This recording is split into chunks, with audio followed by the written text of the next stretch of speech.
Très chers téléspectateurs, nous sommes très heureux de venir partout où vous nous suivez pour votre nouveau numéro du magazine Data Market. Ce soir, nous irons au Haut-Katanga, plus précisément à Lubumbashi, pour recevoir notre invité de ce soir, Karim Tajdine, directeur général du Centre médical Diamant Lubumbashi. Ce soir, nous allons parler de l'économie de la santé avec notre invité. Sans plus tarder, je vais vous le présenter. Bonsoir Karim. Bonsoir. Karim, nous sommes très heureux de venir chez vous. Merci, pareillement. Ce soir, nous sommes au Haut-Katanga. Tous les téléspectateurs nous suivent. Nous allons parler du Centre médical Diamant Lubumbashi, dont vous êtes le numéro 1 là-bas. Félicitations, vous avez ouvert. Nous connaissons le Centre médical Diamant à Kinshasa, dans vos 3 extensions. Nous avons le boulevard du 30 juin, nous avons Barandal, ainsi que Ngaliema et Lubumbashi. Pourquoi Lubumbashi? Voilà, donc très bonne question. Alors en fait, le Centre médical Diamant va ouvrir ses portes à Lubumbashi au mois de août, donc ça s'en vient dans quelques mois. Et bon, tout le monde le sait que Lubumbashi, c'est la deuxième ville du Congo. On a vu qu'il y avait beaucoup de demandes là-bas. Certes, il y a des centres qui sont là, qu'on voit plus comme des partenaires aussi, mais selon notre étude de marché, il y avait quand même un grand besoin là-bas aussi qu'on pourra combler avec le type de soins qu'on offre de normes internationales.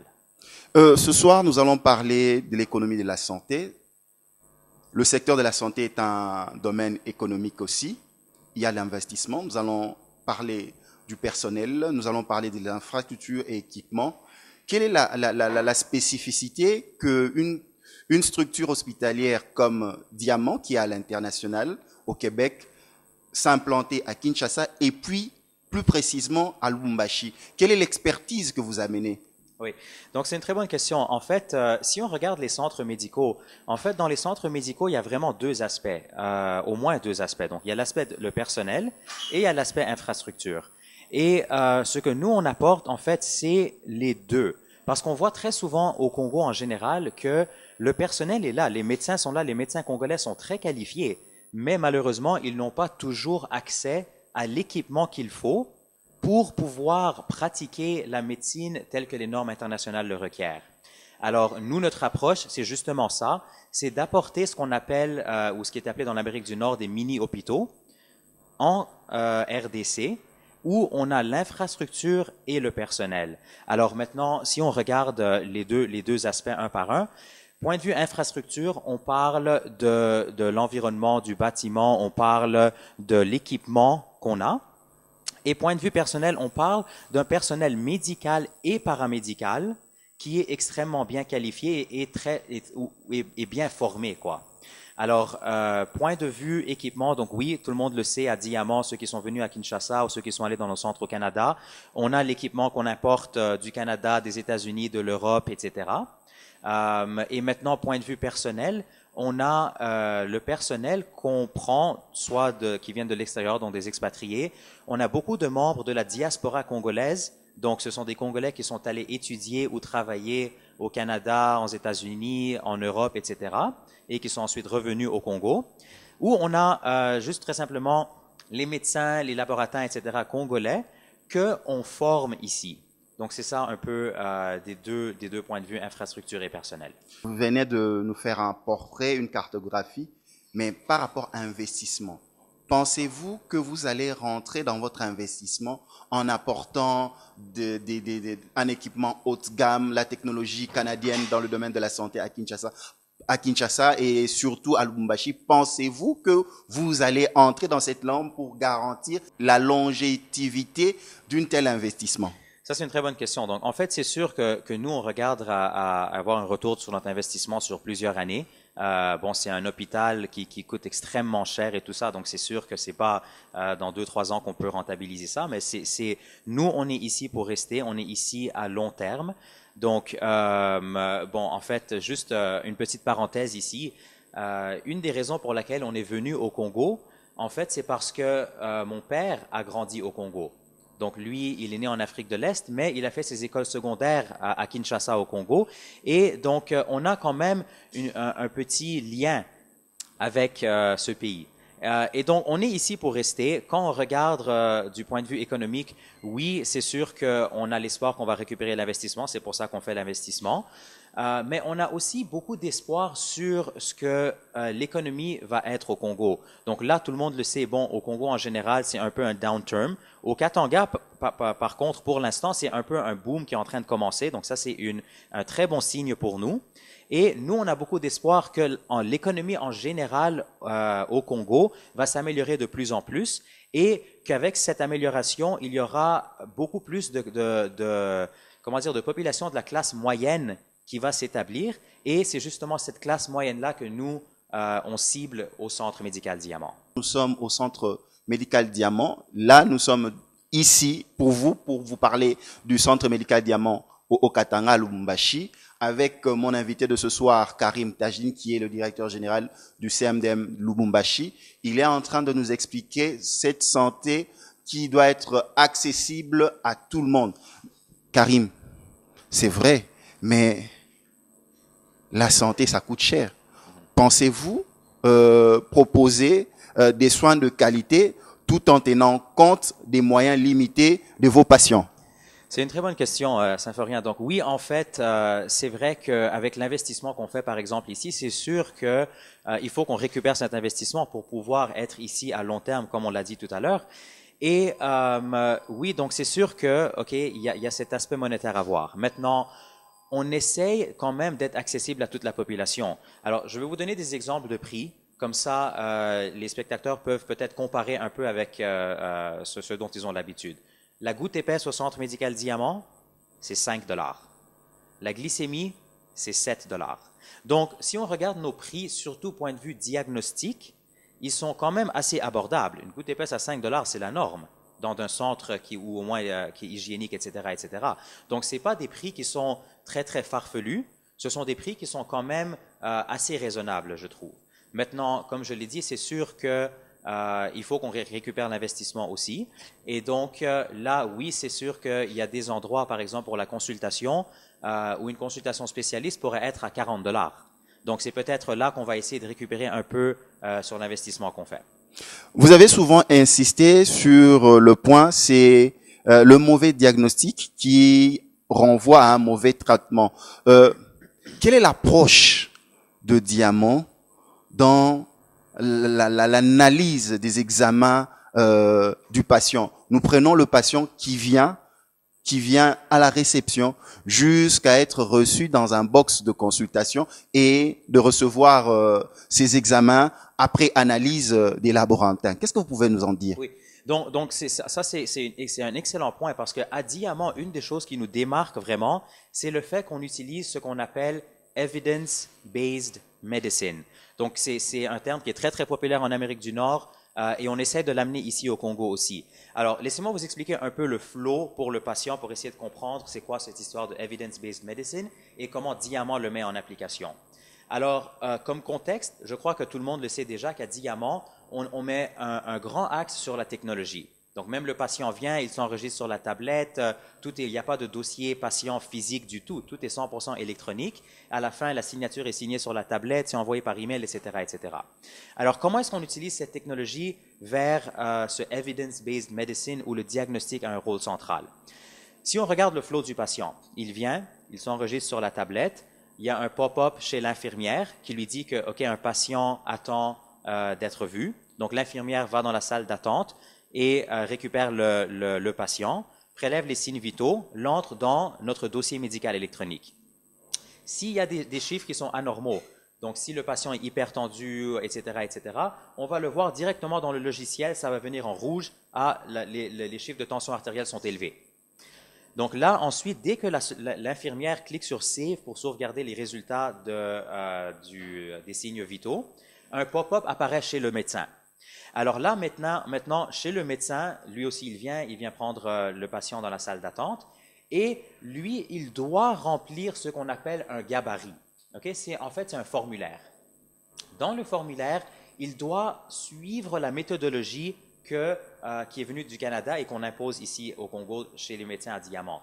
Donc, quelles sont les plaintes du patient? Quels sont les signes du patient, les symptômes du patient?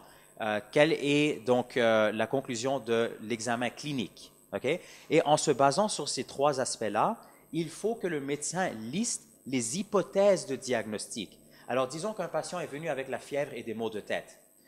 Donc, le médecin fait les symptômes, l'examen clinique, etc. Et ces hypothèses sont, numéro un, je crois que le patient pourrait avoir le paludisme. Il pourrait avoir une infection urinaire, il pourrait avoir une infection pulmonaire. Okay? Et là, pour chacune de ces hypothèses-là, le médecin doit maintenant prescrire des examens paracliniques, donc laboratoire ou imagerie, pour confirmer ou exclure cette hypothèse-là. Donc, pour paludisme, goutte épaisse. Pour les infections, CRP, vitesse de sédimentation. Pour infection urinaire, sédiments urinaires, etc., etc. Et là, donc, tout le monde ici à Diamant, nos laboratoires sont très rapides. En dedans de 4 heures maximum, on a les résultats. Une fois que les résultats sont là, directement, le médecin doit maintenant définir quelle hypothèse a été donc acceptée ou confirmée et laquelle a été exclue. Donc, par exemple, disons, c'était, dans ce cas-là, pour ce patient, c'était goutte épaisse à 4 croix et infection urinaire. Là, on sait qu'on a 2 choses à traiter et dans la prise en charge, maintenant, on peut utiliser les antibiotiques et l'artésonate ou la quinine, etc., etc. Donc, ça, c'est l'importance du diagnostic dans ce qu'on appelle ce evidence-based medicine. Maintenant, juste pour ajouter un autre élément, c'est que pour pouvoir implémenter le evidence-based medicine, c'est très important que le centre médical ait tous les outils de diagnostic.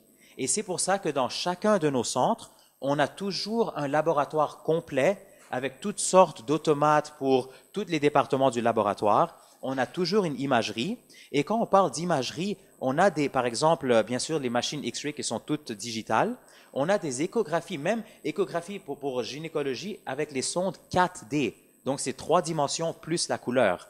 Pour tout ce qui est cardiaque, par exemple, on n'a pas juste les échographies cardiaques normaux, mais on a aussi la sonde transœsophagienne. On est l'un des seuls dans le pays qui ont la sonde transœsophagienne. Donc, ça, c'est par exemple quand un patient est obèse et le cardiologue n'arrive pas à faire l'échographie normalement. Donc là, il a le choix d'aller via l'œsophage pour prendre l'échographie à partir du œsophage. Donc, tout ça, c'est pour dire qu'on a tous ces outils extrêmement avancés, justement parce qu'on croit sincèrement que le diagnostic est extrêmement important à la bonne prise en charge. Donc, pour combattre les erreurs liées au diagnostic, il faut être prudent, mettre tout ce qu'il faut comme structure, comme équipement, comme qualification pour avoir le vrai résultat concernant ce que souffre le patient. Ici, au Centre médical Diamant, nous vous parlons depuis le Haut-Katanga à Lubumbashi. Nous sommes avec le directeur général de ce centre, Karim Tashdine. La santé n'a pas de prix. La santé est une branche de l'économie très importante parce qu'il faut investir. Pour soigner, il faut investir. C'est la raison pour laquelle nous sommes en train de parler de l'économie de la santé.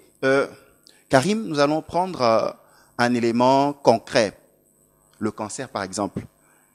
Aujourd'hui, partout en Afrique, le diagnostic d'un patient souffrant de cancer, souvent, n'est pas si facile. Comment vous pouvez nous en parler? Quelle est la prise en charge la plus spécifique? Parce qu'il paraît-il qu'il y a même le nanorobot. C'est vous qui connaissez ce domaine-là. Oui. Donc c'est une bonne question et c'est vrai que l'oncologie, donc le domaine de la santé pour le cancer, n'est pas très développé au Congo pour l'instant. Donc, si on regarde, par exemple, on regarde le centre de cancer au Kenya, par exemple, chez l'université Aga Khan, on voit que c'est toute l'infrastructure qu'il faut aussi. Donc, par exemple, il faut construire un souterrain, donc tout un genre de, je ne sais même plus comment on appelle ça, un genre de hangar souterrain avec des murs qui sont extrêmement épais, etc., pour les radiations et tout ça. Donc, c'est quand même, c'est très, très compliqué de prendre en charge les cancers, même quand on parle des médicaments qu'il faut administrer pour les patients avec le cancer, la posologie et tout ça est extrêmement critique et il faut pas faire d'erreur du tout dans ça. Donc, tout ça pour vous dire que il faut, comme si on retourne à la première phrase que j'avais dit, il faut l'infrastructure qui est très compliquée et il faut la compétence, donc les médecins et tout ça, et ça aussi c'est malheureusement très compliqué. Donc, pour l'instant, même chez le Centre médical Diamant, nous, on préfère référer les cas de cancer à l'université Aga Khan au Kenya, par exemple, parce qu'on sait qu'ils ont un centre d'oncologie qui est très, très, très fort. Mais ce qu'on peut offrir dans le pays, c'est déjà point de vue diagnostique. Alors, avec les outils qu'on a, par exemple, l'endoscopie, on peut faire, par exemple, la colonoscopie pour justement voir, donc essayer de dépister le cancer du côlon. Okay, donc ça, c'est un exemple. Je sais que récemment, le Centre médical Diamant a même fait des journées scientifiques pour tous les médecins de Kinshasa où ils leur ont expliqué comment ça marche exactement cette colonoscopie pour justement dépister le cancer du côlon. Donc, je crois qu'au Congo, on arrive maintenant avec tout ce qui est nécessaire pour faire le diagnostic du cancer. Je crois qu'on s'en vient vers le traitement du cancer, mais si on veut suivre les normes internationales, il faut vraiment, encore une fois, un grand investissement dans tout ce qui est infrastructure et il faut vraiment peut-être envoyer des médecins ailleurs, dans d'autres pays, pour se faire former sur la prise en charge des cancers. Donc, c'est un thème qui est quand même assez complexe. Mais pourquoi vous avez misé sur le numérique? Vous entrez, il n'y a pas de papier, il n'y a pas de dossier. C'est pour que le dossier du patient soit suivi partout, même au Canada. À chaque fois qu'il faut l'analyse d'un médecin qui se trouve de l'autre coin du monde, qu'il puisse en avoir? Oui. Donc très bonne question. Alors, en fait, je pourrais résumer la réponse en 3. Alors, de 1, la technologie nous sert à être rapide. Donc, en fait, juste pour vous donner un exemple banal, le patient vient, il s'enregistre, l'infirmière le voit, il attend dans la salle d'attente pour le médecin. Si le médecin ne le voit pas pour 15 minutes, okay, on a créé des applications mobiles pour les directeurs. Alors, chez le directeur, dans son téléphone, elle va recevoir une alerte qui va dire pour tel patient, à tel centre qui attend tel médecin, le patient a attendu plus que 15 minutes, c'est pas normal, il faut s'impliquer. Donc là, la directrice peut appeler le médecin, la secrétaire pour voir qu'est-ce qui se passe, pourquoi est-ce qu'un patient attend plus que 15 minutes. Donc, rapidité, c'est le numéro 1. Numéro 2, c'est pour la qualité.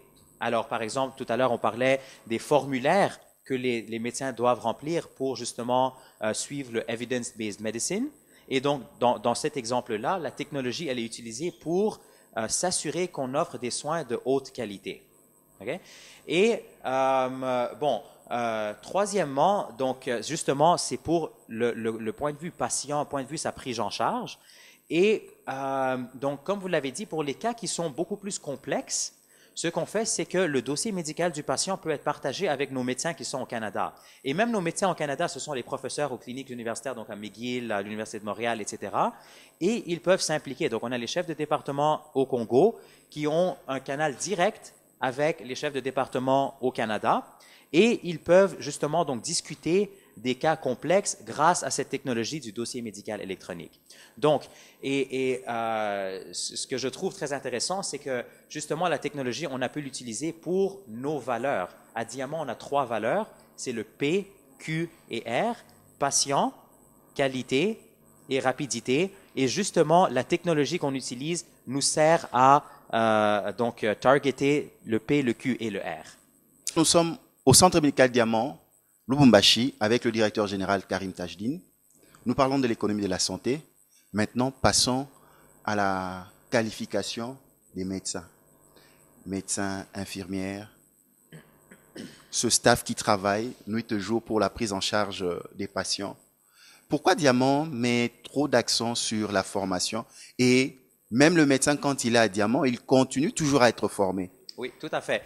Et en fait, ça commence même avant ça. Alors, même l'étape de recrutement est une étape qui est quand même assez difficile. Donc, juste pour vous donner un exemple, pour Lubumbashi, on avait peut-être 2500 candidats qui ont postulé en ligne.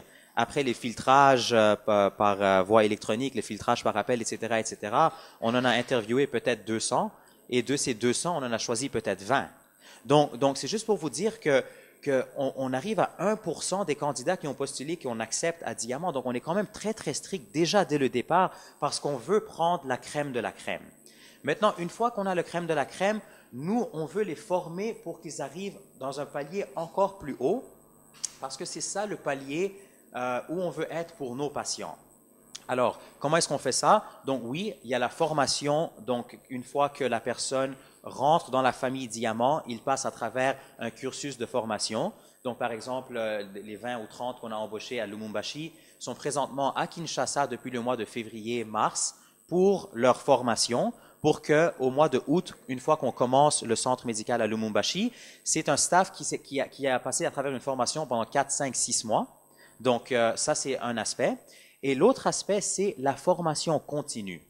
Et quand on parle de formation continue, alors à Diamant, on a budgétisé 8 heures de formation par prestataire par mois. C'est quand même un budget assez élevé parce qu'on veut que tout le staff de Diamant passe à travers au moins 8 heures, donc une journée complète de formation par mois. Et quand on parle de formation, il y a vraiment deux volets. Il y a ce qu'on appelle la formation technique ou le hard skill et la formation non technique ou le soft skill. Alors, on a même à Diamant un formateur à temps plein qui s'occupe de tout ce qui est, par exemple, le soft skill. Tout le staff de Diamant a récemment, par exemple, eu à aller à travers une formation sur la gestion du changement. Parce qu'à Diamant, il y a tout le temps des changements. Pour nous, on ne veut jamais rester figé, on veut toujours changer. Donc, il faut que le personnel accepte ça. Donc, tout le monde est passé à travers 8 heures de formation sur la gestion du changement. Là, maintenant, on est en train d'entamer une formation qui s'appelle le leadership situationnel, qui va être une formation de 20 heures pour tous nos managers, chefs, superviseurs, etc., etc. Donc, ça, c'est tout ce qui est la formation soft skill ou non technique. Et on a aussi la formation hard skills. Donc, par exemple, on a acheté une quinzaine ou vingtaine de mannequins qu'on utilise pour les infirmières pour leur former sur les piqûres, sur la défibrillation, etc., etc. Donc, tout ce que les infirmières doivent pouvoir faire, ils peuvent le pratiquer sur des mannequins. Et c'est des mannequins qui pèsent comme une vraie personne et puis qui ont la taille d'une vraie personne, etc., etc. Point de vue médecin, à chaque 2 semaines, ils ont bon, d'abord, c'est sûr que tous les jours, ils ont ce qu'on appelle la réunion du matin où ils discutent tous les cas hospitalisés, etc., etc., ce qui est aussi une forme de formation continue. Mais à chaque 2 samedis, pendant 4 heures, ils doivent passer à travers une formation où, par exemple, on aura notre cardiologue qui est professeur aux cliniques universitaires qui va enseigner les médecins généralistes sur la lecture d'un ECG. Donc là, c'est des thèmes qui sont beaucoup plus techniques, qui sont ouverts donc à tous nos médecins généralistes et au reste de notre staff paraclinique qui est intéressé à ces thèmes-là. Donc voilà. Et parlons toujours du personnel. Nous avons constaté, même ici à Lubumbashi, que Diamant mise sur un personnel jeune. Pourquoi? Bon, alors c'est intéressant comme question. Nous, en fait, on n'y va pas avec l'âge. Alors, comme je disais, quand on fait le recrutement, on regarde beaucoup donc la capacité de la personne d'apprendre et on regarde là où il est maintenant. Alors, pour vous donner un exemple pour les médecins. Alors, quand on embauche les médecins doivent passer à travers ce qu'on appelle un case interview, 1 ou 2 case interviews. Donc ça, on donne en fait un cas pratique où on a par exemple les signes vitaux du patient, on a les examens de laboratoire, les résultats de ces examens-là, etc., etc. Donc c'est comme un dossier patient qu'on reconstitue et on va avoir un case interview avec le médecin pour voir quelle est son approche. Est-ce que le médecin pense comme on veut qu'il pense? Est-ce qu'il suit les règles du evidence-based medicine? Donc, ce n'est pas tout le monde qui va savoir tout ça d'emblée, mais si déjà il a la base, là, on sait qu'on pourra juste le former un peu plus pour l'amener là où on veut qu'il soit. Alors, quand on embauche le staff, on ne regarde pas vraiment l'âge, mais on regarde plus la capacité et là où il est, l'expérience qu'il a. Est-ce qu'il a une expérience en dehors du pays? Est-ce qu'il a une expérience juste dans le pays? Est-ce qu'il a une expérience juste dans la brousse où il n'a pas eu à avoir accès à de l'équipement, etc., etc. Donc, il y a quand même beaucoup de critères. Et une fois qu'on les embauche avec la formation et avec la technologie qui encadre le médecin ou le staff, on arrive à s'assurer qu'on offre quand même donc les soins de très, très haute qualité. Et toujours pour terminer cette phase du personnel, la prise en charge ou la gestion des cas critiques, l'urgence, comment ça se passe? Oui, donc on a un département d'urgence à Lubumbashi comme à Kinshasa. On a aussi un département de soins intensifs. Alors, donc quand un patient vient qui est en cas critique, il est pris en charge, on a des urgentistes et on a des médecins, donc réanimateurs ICU comme on dit en anglais. Et on a tout l'équipement qu'ils savent utiliser aussi, parce que c'est pas assez d'avoir l'équipement. Si on a un respirateur que le médecin ne sait pas utiliser, ça ne sert pas à grand-chose. Mais donc les pompes à infusion, les seringues électriques, les ventilateurs, les défibrillateurs, etc., etc. Donc tout l'équipement est là, le staff est là qui sait utiliser l'équipement et le cadre est là. Donc par exemple à Lubumbashi, on a les ascenseurs qu'il faut pour que la civière rentre dans l'ascenseur, etc., etc. Donc vraiment, d'un point de vue holistique, tout est là pour pouvoir bien prendre en charge les cas d'urgence et les cas de soins intensifs. Très chers téléspectateurs, là, nous sommes toujours en train de continuer d'échanger avec notre invité sur ce plateau. Nous sommes reçus ici, nous sommes au Centre Melka Diamant à Lubumbashi avec le directeur général Karim Tajdine qui est en train de nous expliquer par rapport à l'investissement parce que la santé n'a pas de prix. La santé est une grande branche de l'économie nationale. Nous devons en parler parce que on ne traite pas gratuitement. Il faut débourser, que ce soit pour celui qui a investi dans la santé et que ce soit aussi pour celui qui vient se faire soigner. Parlons des infrastructures. L'un de vos points forts, ce sont les matériels, les équipements et nous sentons même là où nous nous retrouvons, c'est comme si nous étions au Canada. Voilà. Pourquoi misez-vous surtout par rapport au matériel, surtout quand nous voyons la plupart de nos médecins formés ici au pays n'ont pas souvent cette possibilité d'être formés avec les matériels de nouvelles générations que nous retrouvons ici au Centre Médical Diamant à Lubumbashi. Oui. Donc, je répondrai cela en deux volets. Le premier, c'est la cible qu'on a avec, en ciblant les patients qui d'habitude voyageraient en dehors du pays. Et le deuxième point, c'est vraiment peut-être relatif, comment dire, donc au fait qu'on joue beaucoup avec la psychologie du patient aussi. Alors, le premier point, c'est la cible qu'on a. Pour l'instant, on voit que les gens qui ont des maladies critiques ou qui ont des maladies un peu plus complexes, ils ont peur de se faire soigner au Congo parce qu'ils croient que les outils de diagnostic ne sont pas là ou les outils pour la prise en charge ne sont pas là. Alors, c'est justement ça qu'on essaie de pallier avec tout l'équipement qu'on apporte ici et avec l'atmosphère qu'on essaie de créer ici. Comme vous le dites, quand vous rentrez ici, c'est comme si vous êtes au Canada. Donc, on veut que les gens arrêtent de voyager en Afrique du Sud ou en Belgique ou en Inde, etc., pour se faire soigner, quand ils peuvent juste venir au Centre Médical Diamant.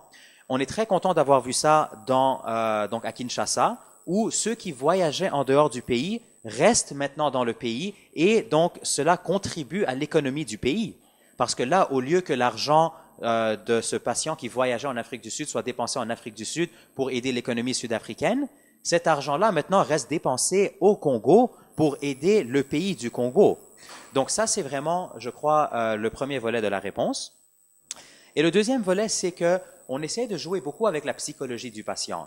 Alors ici, nos salles d'attente sont très larges. Nos salles d'attente, vous voyez, ça c'est des couches de lounge, etc., etc. Donc c'est parce que une fois que les malades viennent, il faut que l'ambiance fasse en sorte qu'ils se sentent déjà mieux. Ok? Vous regardez nos chambres d'hospitalisation, ça ressemble plus à des chambres d'hôtel que des chambres d'hôpitaux. Et ça, c'était très bien pensé. C'est pour ça qu'on a les pièces d'art, on a les tableaux d'art, on a les grands miroirs, etc., etc. Parce que justement, tout ça, ça sert à jouer avec la psychologie du patient. Parce que bien sûr, il y a l'aspect de placebo aussi dans la guérison du patient. Et là, après, si on combine ça avec tout l'équipement et la prise en charge de normes internationales qu'on offre, c'est pour ça qu'on arrive à guérir les malades rapidement et correctement. Là, je me réfère à Kinshasa. Vous avez invité d'autres médecins dans une conférence pour leur parler d'une certaine prise en charge et vous leur avez présenté les équipements. Est-ce que cela n'est pas aussi avec cette idée de faire peur à la concurrence pour dire que voilà, Diamant a les matériels qu'il faut? Non, alors, vous savez quoi? Au contraire, nous, l'un des buts, donc comme je l'ai dit, on est revenu ici, c'est sûr, c'est du domaine économique, on est là pour le domaine économique aussi, mais on est là pour rehausser le niveau de soins de santé dans le pays. Et vous savez quoi? Nous, on est très contents quand on voit qu'on arrive à faire ça. Je vous donne un exemple banal. Par exemple, nous, je vous ai dit, notre imagerie est 100% digitale. Alors, le grand bénéfice avec ça, c'est que, disons qu'un patient vient un samedi soir à 1h le matin, ok? Et il s'est blessé, on doit faire une imagerie, on doit faire une radio pour voir s'il a une fracture. Donc, on fait la fracture et parce qu'on est 100% digital, même si le radiologue n'est pas là, on peut appeler le radiologue qui, de chez lui, peut se connecter à nos systèmes pour voir l'image en haute résolution, faire ses calculs, etc., etc., et faire le compte-rendu pour protocoler ce que le malade a. Comme ça, on peut prendre en charge, on sait exactement où mettre le plâtre, etc., etc. Alors, nous, on a mis ça en place. Il y a des cliniques qui sont venues de la cité, donc même un peu plus loin que Njili. Ils sont venus, ils ont entendu parler de ce système qu'on avait mis en place et ils étaient très intéressés parce que eux, jusqu'à là, ils devaient dire aux patients, ah, ben, vous savez quoi, attendez jusqu'à lundi parce que demain c'est dimanche et il n'y en a pas de médecin, etc., etc.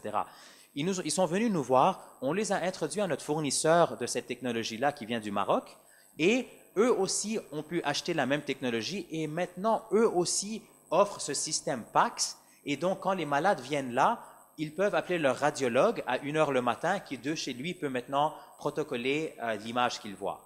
Donc, vous voyez, c'est pas que nous, on a donné ça à notre compétiteur. Pas du tout. Comme on dit au Québec, il y a assez d'eau dans le fleuve Saint-Laurent. Il y a vraiment beaucoup de besoins. Il y a beaucoup de besoins et nous, on regarde tous les autres centres plus comme des partenaires que comme des compétiteurs. Et ça, c'est quelque chose qui est quand même, des fois, les gens, je ne sais pas, ils ne comprennent pas et tout ça, mais c'est vraiment notre optique, c'est qu'il faut qu'on travaille ensemble et il ne faut pas qu'on travaille les uns contre les autres. Voilà, Karim Tajdine, nous tendons petit à petit vers la fin de notre entretien. Arrive le moment où les jeunes entrepreneurs qui voudraient un jour se lancer dans le domaine de la santé en tant que médecin, en tant que gestionnaire. C'est qui un gestionnaire dans le monde de la santé? C'est qui un gestionnaire? Oui, quelle est la qualité? Partagez votre expérience à ces jeunes qui vous suivent partout en Afrique et partout dans le monde. OK. Donc, je dirais que quand même pour être gestionnaire, je crois qu'il y a un contexte, un background qu'il faut. Donc, d'abord, je crois qu'il faut toujours comprendre la finance parce que comme vous l'avez dit, à la fin de la journée, ça sert à rien de créer un centre médical si ce centre ne pourra pas être sustainable, comme on dit, et qui ne pourra pas survivre avec ses propres fonds. Donc, il faut comprendre la finance. Il faut un background de santé. Maintenant, moi, personnellement, je suis un ingénieur. C'est ma femme qui est médecin, donc elle est cardiologue pédiatre et ma mère est médecin généraliste. Donc, il y a ce côté médical qu'il faut avoir, peut-être pas de formation, mais au moins, il faut comprendre et il faut se auto-former. Il y a beaucoup de formations qui sont disponibles en ligne pour pouvoir comprendre le domaine de la santé. Donc, il faut comprendre le domaine de la santé. Et je crois, point de vue opération, il faut avoir cet œil critique pour pouvoir trouver les problèmes et pouvoir trouver les solutions pour ces problèmes-là. Donc, voir comment est-ce que, par exemple, OK, le flow du patient. Aujourd'hui, dans un centre médical typique, quel est le flow du patient? Où est-ce qu'il perd du temps? Et là, il faut aller attaquer ces problèmes-là. Ah, oui, il perd du temps parce que il attend beaucoup pour le médecin, parce que le médecin est trop chargé. OK, ça veut dire qu'il vous vaut peut-être plus de médecins. Peut-être ça veut dire que, OK, peut-être vous pouvez pas avoir plus de médecins parce que vous n'avez pas assez de salles de consultation. Peut-être que vous n'avez pas assez de salles de consultation. Peut-être que vous avez besoin d'ouvrir une autre branche. Peut-être que... Donc, il faut essayer de trouver c'est quoi les problèmes. Donc, à Kinshasa, par exemple, un grand problème, c'était la circulation. Il y a des problèmes incroyables de trafic à Kinshasa. 12-13 millions de personnes qui vivent dans une ville, c'est énorme. Et donc, c'est pour ça que, par exemple, comme stratégie, nous, on s'est implémenté dans beaucoup de différentes communes, donc Gombe, Galiema, Bandal, et on va offrir dans d'autres communes dans le futur aussi. Donc tout ça, il faut avoir cet œil critique et l'utiliser donc pour amener des solutions qui seront viables. Voilà, avoir un œil critique. Si vous voulez manager un jour dans le secteur de la santé, il faut avoir un œil critique. Karim Tajdine, un dernier mot pour se séparer par rapport à ce numéro. Je pense que nous avons d'autres numéros dans le futur que nous allons réaliser. Alors, merci bien pour cette opportunité. Je suis content que j'ai pu m'adresser à la population congolaise et africaine sur le domaine de la santé et l'économie de la santé. Je crois que, personnellement, je crois qu'il y a beaucoup à faire encore dans le pays du Congo. L'apport que fait le Centre médical Diamant, c'est un petit apport comparé aux grands besoins qu'il y a. Donc, le Centre médical Diamant va continuer, on va continuer à essayer de s'établir à travers l'Afrique subsaharienne parce que justement, on veut aider à pallier à ce problème de la santé en Afrique. Et on aura besoin de beaucoup de partenaires, on aura besoin de beaucoup de médecins, de techniciens de laboratoire, d'imagerie, des secrétaires, etc., etc. Allez sur notre site web cmd.cd, postulez si vous croyez que vous pourriez apporter quelque chose au Centre médical Diamant. Si vous êtes un directeur général, un DRH, etc., venez visiter le Centre médical Diamant, venez voir les soins de santé canadiens qui sont disponibles maintenant à Lubumbashi. pour que vous puissiez prendre vos décisions avec une rationale, donc au moins ayant vu ce qui est disponible. On espère qu'on deviendra partenaire et une fois qu'on sera partenaire, on travaille vraiment ensemble. On donne beaucoup de séminaires, par exemple, à Kinshasa avec la crise de l'Ebola et tout ça, ou la peur de l'Ebola. On fait des séminaires sur l'Ebola chez nos partenaires, etc., etc. Donc, venez nous visiter, contactez-nous et on espère qu'on pourra aider à pallier le problème de la santé en Afrique. Merci. Merci beaucoup à Karim Tajdine, directeur général du Centre médical Diamant, Lubumbashi, qui nous a reçus. Merci à tout ce staff qui ont permis la réalisation de ce magazine. Là, je vois le staff du Centre médical Diamant Lubumbashi. Et merci aussi au Centre médical Diamant Kinshasa. Dans notre staff technique du magazine Data Market, à la caméra 1 et 2, nous avons Guigui Pouloulou, Toms Bievanga, un grand merci.